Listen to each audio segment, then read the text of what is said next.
The call came through at 2:47 a.m. Houston time while I was shoulder deep in a control panel trying to isolate a cascade failure that had shut down $18 million worth of refinery equipment. My phone buzzed against my hip. I ignored it. Then it buzzed again and again. I pulled off my work gloves and checked the screen. Brad Mitchell, my direct supervisor at Apex Engineering Systems, calling from Chicago at what would be 3:47 a.m. his time. I almost didn't answer. When you're managing a refinery crisis costing $420,000 per hour in lost output, phone calls from corporate feel less urgent than the blinking fault indicators in front of you. But I answered anyway because that's what 23 years of being a reliable crisis manager conditions you to do. Reed speaking. Cameron, it's Brad. I need to inform you of a company decision. Effective immediately, we no longer require your services as senior process safety engineer. Your employment is terminated as of today. I looked at the control panel in front of me. Fault code OX7B9A still flashing red. Pressure relief valve 4 showing intermittent readings. Production units B, C, and D completely offline due to emergency shutdown protocols. Rachel Martinez, Gulf Coast Petrochemicals plant manager, standing 8 feet away looking at me with desperate hope because I was literally the only person who understood the system well enough to diagnose failures this complex. My name is Cameron Reed. I'm 49 years old, ex-Navy, and I just got fired while managing a refinery crisis that nobody else at my company knows how to solve. I understand, I said, keeping my voice level. I'll inform the plant manager that you'll be handling the shutdown procedures for the crisis I'm currently managing. Silence long enough that I thought the call might have dropped. What crisis? The refinery failure that brought me to Houston yesterday. Units B, C, and D are offline. The failure is costing approximately $420,000 per hour in lost production. I'm in the middle of diagnosing a pressure relief system cascade failure. I assume you'll want to send someone else to complete the resolution since I no longer work for Apex. More silence. I could hear him breathing. Cameron, let's discuss this after you've resolved the Houston situation. I don't think that's appropriate. You just terminated my employment. I shouldn't be working on Apex projects if I'm no longer an Apex employee. I'll brief Rachel on what I've diagnosed so far and catch the next flight back to Chicago. Or actually, not back to Chicago since you said not to bother coming back to the office. I'll fly directly home to Michigan. Wait, Cameron, let me call you back. He ended the call before I could respond. Before I explain what happened over the next 48 hours, let me establish who I am and why that phone call was the most expensive mistake Brad Mitchell ever made. I joined Apex Engineering Systems in 2001 as a process safety engineer specializing in petrochemical refinery systems. Fresh out of 8 years Navy service where I'd learned that when things break, you fix them fast or people die. Apex designs and maintains high-precision refinery equipment for oil companies, where production line downtime costs hundreds of thousands of dollars per hour and safety failures can kill workers. My role was troubleshooting complex failures in the automated systems that Apex built and maintained for clients. When a refinery crashed and the client couldn't diagnose the problem, they called Apex. Apex sent me. Over 23 years, I'd responded to 287 emergency refinery crises across 12 states. I diagnosed pressure system failures, valve sequencing errors, PLC programming bugs, sensor drift, mechanical tolerance degradation, and dozens of other failure modes that could shut down multi-million-dollar production equipment. Most importantly, I developed deep institutional knowledge about the specific systems Apex had designed and installed. Every refinery had unique requirements. Every installation had custom modifications.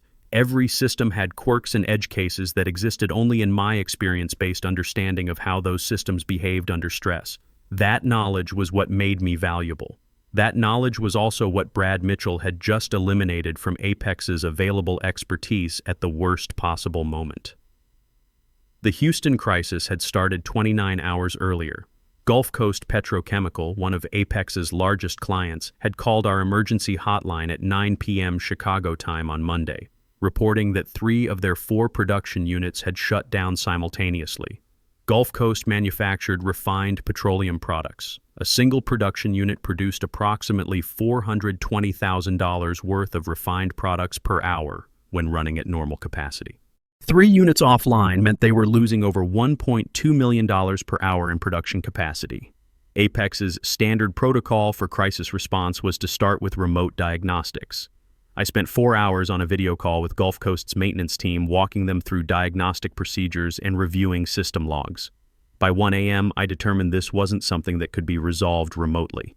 The failure pattern suggested a fundamental issue with the pressure relief system that managed safety protocols for all 3 affected units. I booked a flight to Houston, departing Tuesday morning at 6 a.m., arrived Tuesday at 2 p.m. local time after 8 hours of travel including layovers, went directly from the airport to Gulf Coast's refinery facility. Rachel Martinez, Gulf Coast's plant manager, met me at the facility entrance. She looked exhausted. "Mr. Reed, thank you for coming. We've been offline for 26 hours. Our production schedule is catastrophically behind. Corporate is asking why we can't fix this ourselves. Because this failure pattern is unusual. I need to examine the pressure relief controllers directly." She led me to the production floor. 3 massive refinery units, each one approximately 60 meters long, filled with distillation columns, heat exchangers, pressure vessels, and the automated valve systems that managed everything with precision timing. All silent, all offline, all costing Gulf Coast $420,000 per hour. I spent the next 8 hours examining the pressure relief system, reviewing fault logs, testing sensor readings, and tracing the cascade failure pattern. By 10 p.m. Houston time, I'd isolated the root cause, a software bug in the pressure compensation algorithm that managed valve sequencing across temperature variations. Here's what happened. Houston's facility had experienced unusual temperature fluctuations over the past week, outside temperatures ranging from 32 degrees to 78 degrees due to weather variations.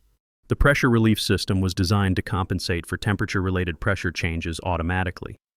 But the compensation algorithm had a subtle bug that accumulated rounding errors over multiple temperature cycles. After 6 days of temperature fluctuations, the accumulated errors had pushed the pressure relief timing outside of acceptable tolerance. The system detected this and triggered emergency shutdown protocols on Unit B. Units C and D were connected to the same pressure manifold and automatically shut down as a safety precaution. The bug was in custom code that Apex had written specifically for Gulf Coast's installation 5 years ago. That code existed nowhere else. I'd been part of the team that designed and implemented it. I was one of 2 people in the entire world who understood how it worked. Fixing it required modifying the pressure compensation algorithm to reset accumulated errors periodically, updating the PLC firmware on all 3 production units, recalibrating the pressure sensors, and then conducting a controlled restart sequence that verified everything was functioning correctly before restoring production. I estimated 14 to 18 hours of work. I started at 10:30 p.m. Tuesday night. By 2:30 a.m. Wednesday, I'd modified the algorithm and was in the middle of uploading updated firmware to the PLC controllers when Brad called and told me I was fired. After Brad hung up, Rachel approached me cautiously. "Mr. Reed, is everything all right? You look concerned. I just got terminated by my employer while in the middle of fixing your production units." Her expression went from concerned to horrified. "Terminated? But you're the only person who understands our system. What happens to our units?" "That's an excellent question. Apex will need to send someone else to complete the work. How long will that take? I don't know. The other engineer who understands this system is Adrian Walsh. He's in North Dakota managing a client crisis. Apex might have to wait until he becomes available." "How long?" "Adrian's engagement in North Dakota is scheduled for another 10 days. Rachel's face went white. "We can't wait 10 days. Every day offline costs us $10.1 million in lost production. 10 days would be over $100 million in losses. Then I suggest you contact Apex Corporate and explain the urgency."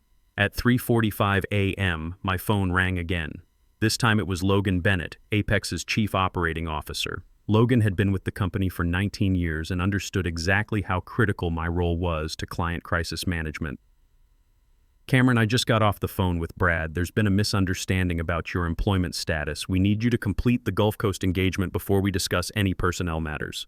Brad was very clear. He said my employment was terminated effective immediately, and I shouldn't bother coming back to the office. That's not a misunderstanding. That's termination. I understand this is confusing, but let's focus on resolving Gulf Coast's crisis first. We can address your employment situation after you've restored their production units. I don't think that's appropriate. If I'm terminated, I shouldn't be working on Apex projects. If I'm not terminated, then Brad needs to call me back and clarify that he made an error. This is a critical client situation. Gulf Coast is one of our largest accounts. They're losing hundreds of thousands of dollars per hour. We need you to complete the repair work. Then you need to clarify my employment status first. Am I an Apex employee or not? Long pause. I could hear Logan thinking through the implications. If he said I was still employed, he'd be contradicting Brad's termination and creating internal political problems. If he said I was terminated, he'd be admitting that Apex had just eliminated their crisis response capability in the middle of their most expensive emergency. Cameron, let me conference in Brad so we can resolve this together. I'd rather you didn't. Brad was clear about his decision. I'm respecting that decision by no longer working on Apex projects. If Gulf Coast needs assistance, they should contact Apex's emergency response line and request another engineer. There is no other engineer available who understands Gulf Coast's system. That's an unfortunate situation, but it's not my problem anymore since I'm no longer an Apex employee. I ended the call. Rachel was standing nearby, having heard my side of the conversation. What should we do, Mr. Reed? You should contact Apex and request emergency engineering support. Explain the urgency of the situation. They'll prioritize getting someone here as quickly as possible. But you're here now. You understand our system. You were in the middle of fixing it. Can't you just complete the work? I was fired 43 minutes ago. I can't ethically continue working on a project for a company that just terminated my employment. What if we hired you directly? Not through Apex, but as an independent consultant working for Gulf Coast. I thought about that carefully. That would create contractual complications. Gulf Coast has a maintenance agreement with Apex. That agreement probably has exclusivity provisions preventing you from hiring outside engineers to work on Apex-designed systems. I'll check our contract. She pulled out her phone and called Gulf Coast's legal counsel in Dallas. Had a rapid conversation that I couldn't follow completely. Hung up and looked at me with cautious optimism. Our legal team says the maintenance agreement has exclusivity provisions for routine maintenance, but emergency repairs can be conducted by any qualified engineer if Apex cannot provide timely support. They're defining timely support as within 24 hours of request. Has Gulf Coast formally requested emergency support from Apex? I'll do that right now. She sent an email to Apex's emergency response team with me copied, formally requesting immediate engineering support for the production unit failure, and noting that the previous engineer me was no longer available to complete the repair work. She marked it urgent and requested response within 2 hours. At 5:23 a.m., we received a response from Apex's emergency coordinator. We acknowledge your request for emergency engineering support. Our senior process safety engineers are currently committed to other client emergencies. We are working to identify available resources and will provide an estimated response timeline within 12 hours. 12 hours, meaning Gulf Coast would be offline for at least another half day, probably longer, meaning another $5.0 million in lost production at minimum. Rachel showed me the email. What does this mean? It means Apex doesn't have anyone available to send. Adrian is in North Dakota, and apparently nobody else at Apex has the expertise to handle this type of failure. So we wait, unless you want to exercise your contract provision and hire an independent consultant. Are you available as an independent consultant? I could be. What would your rate be? I thought about that carefully. Independent consulting rates for emergency refinery crisis response typically range from $600 to $1,500 per hour, depending on expertise level and urgency. I was at the top of the expertise scale, and this was definitely urgent. $950 per hour for emergency crisis response, minimum 50-hour engagement to ensure complete resolution and system validation. That's $47,500 total. Payment terms: 50% deposit before I resume work, remaining 50% upon successful production unit restoration. Rachel didn't hesitate. Done. I'll have our CFO process the deposit immediately. At 7? Midnight. Wednesday morning, $23,750 cleared into my business account. At 7:15 a.m., I resumed work on Gulf Coast's pressure relief system.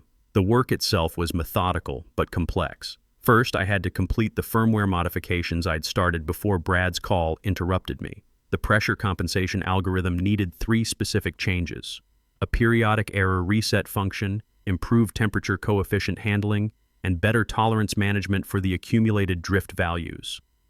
Each modification required careful testing in simulation mode before implementation. You don't upload untested firmware to a $60 million production facility. One mistake could damage equipment or create safety hazards that would make the current crisis look minor. By noon Wednesday, I'd completed the algorithm modifications and begun the firmware upload process. This took another 3 hours because each production unit had to be updated separately, with extensive verification testing between uploads. While the firmware uploaded, I recalibrated the pressure sensors. These sensors had been drifting slightly over the past 18 months, not enough to trigger maintenance alerts, but enough to contribute to the compensation algorithm's accumulated errors. The recalibration required precise adjustments to bring all sensors back to factory specifications.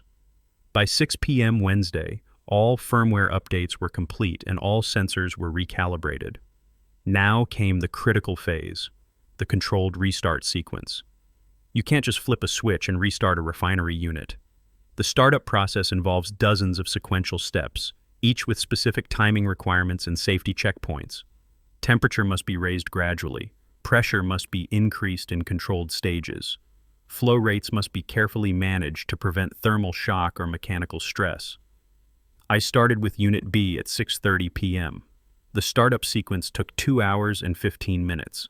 At 8:45 p.m., Unit B was running at full production capacity with all systems functioning normally. Unit C followed the same process, starting at 9 p.m. By 11:30 p.m., Unit C was operational. Unit D was the last and most complex because it had additional safety interlocks that had to be verified during startup. I began the sequence at midnight Thursday. By 2:45 a.m. Thursday morning, Unit D was restored to full production. Total downtime, 53 hours and 45 minutes.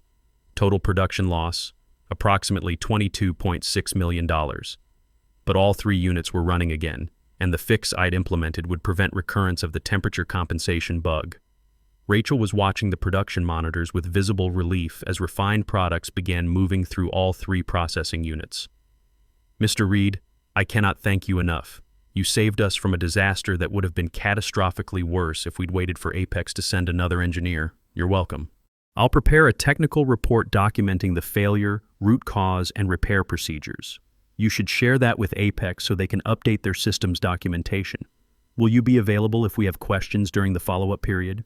Yes, my consulting arrangement includes 30 days of follow-up support for any issues related to this repair.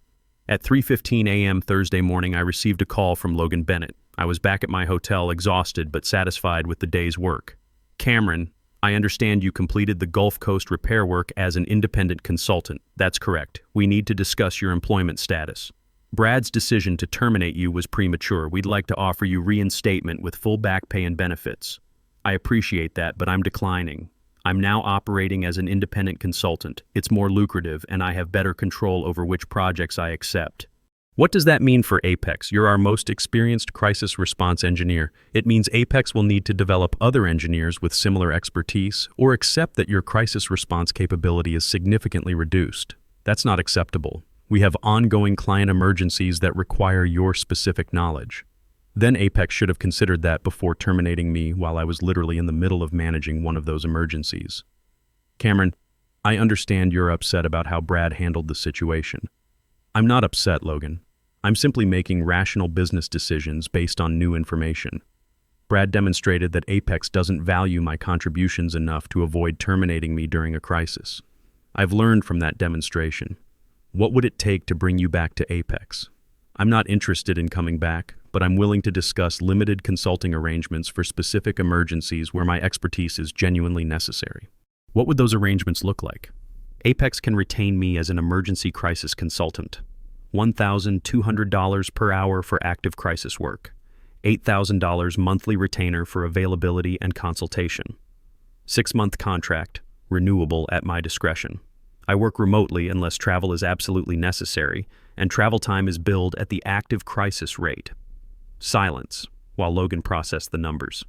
My previous salary as senior process safety engineer had been $152,000 annually. I was now proposing a consulting arrangement that would cost Apex approximately $96,000 annually just for the retainer, plus potentially hundreds of thousands more if they actually needed me for crisis response. That's significantly more expensive than your previous compensation. That's correct. But it's less expensive than what happened at Gulf Coast when you didn't have me available. They lost $22.6 million during 54 hours of downtime.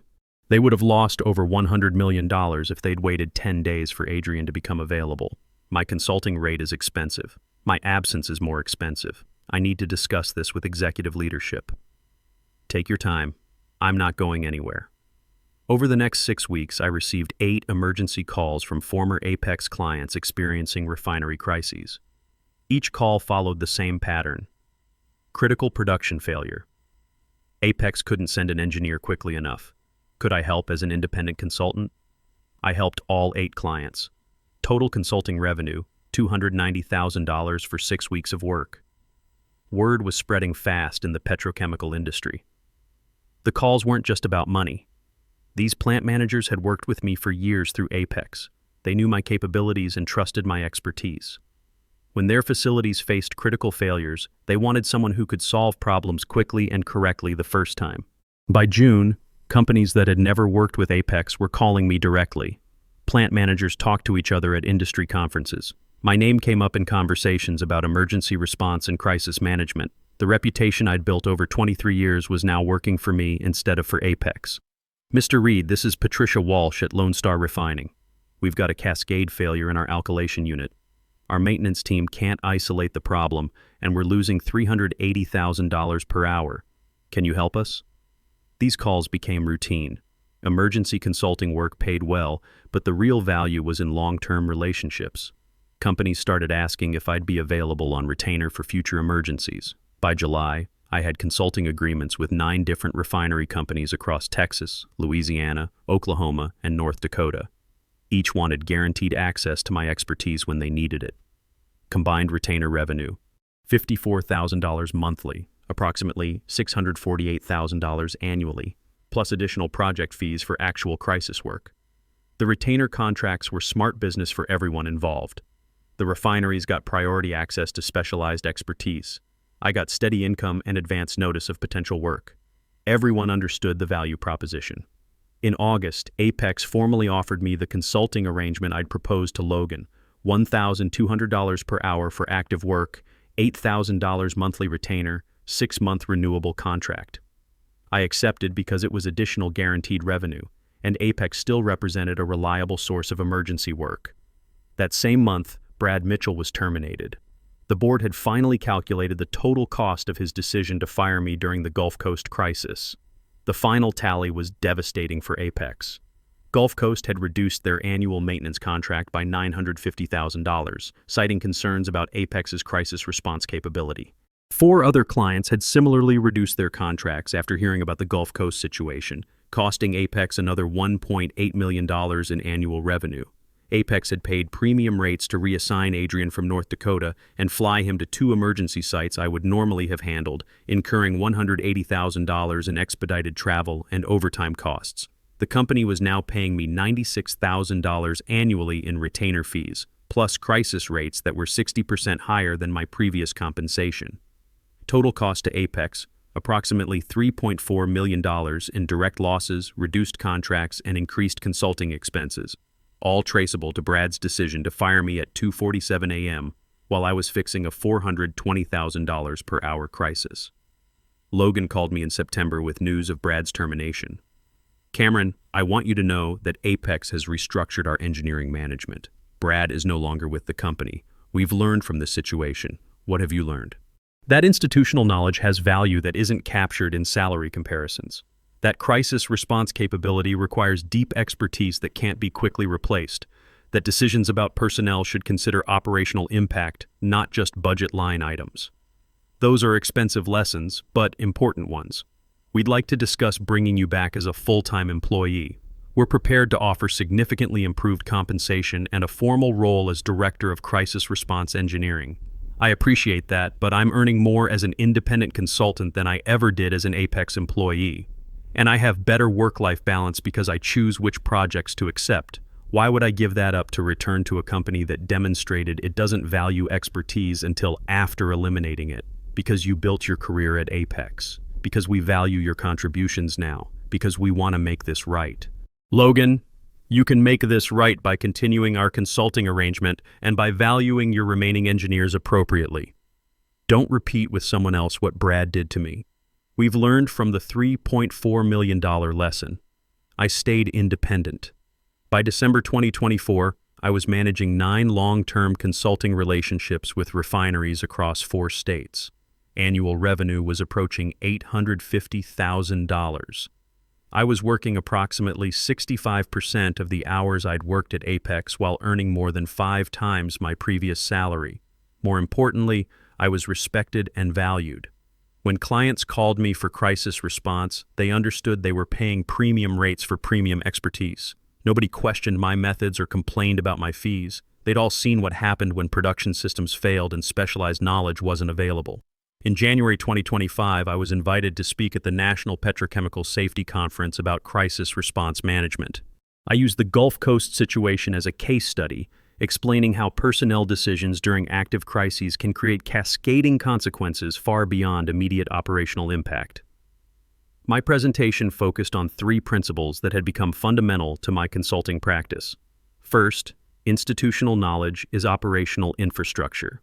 When you eliminate experienced engineers during active crises, you're not reducing costs, you're destroying capabilities that took decades to develop and can't be quickly replaced.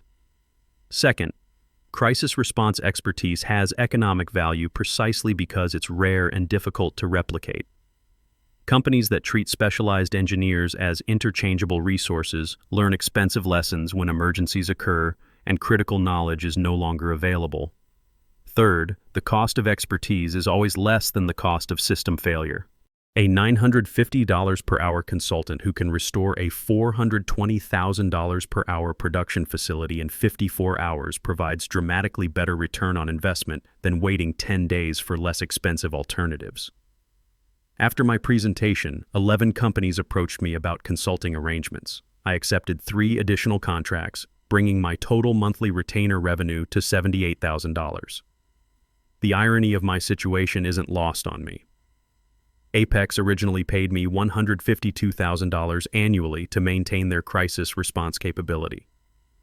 Now they pay me $96,000 annually just to be available, plus $1,200 per hour when they actually need my services. Last year, Apex paid me approximately $267,000 total for retainer and crisis work, 75% more than my former salary. And they're still getting better value than they would have if Brad had fired me 6 months earlier instead of mid-crisis. Here's what I learned from this experience. The most dangerous employee to terminate isn't the one who complains or threatens to quit. It's the specialist who's literally solving a crisis that nobody else understands when you decide their position is expendable. Because specialized knowledge doesn't disappear when you eliminate the specialist. The knowledge walks out the door with them.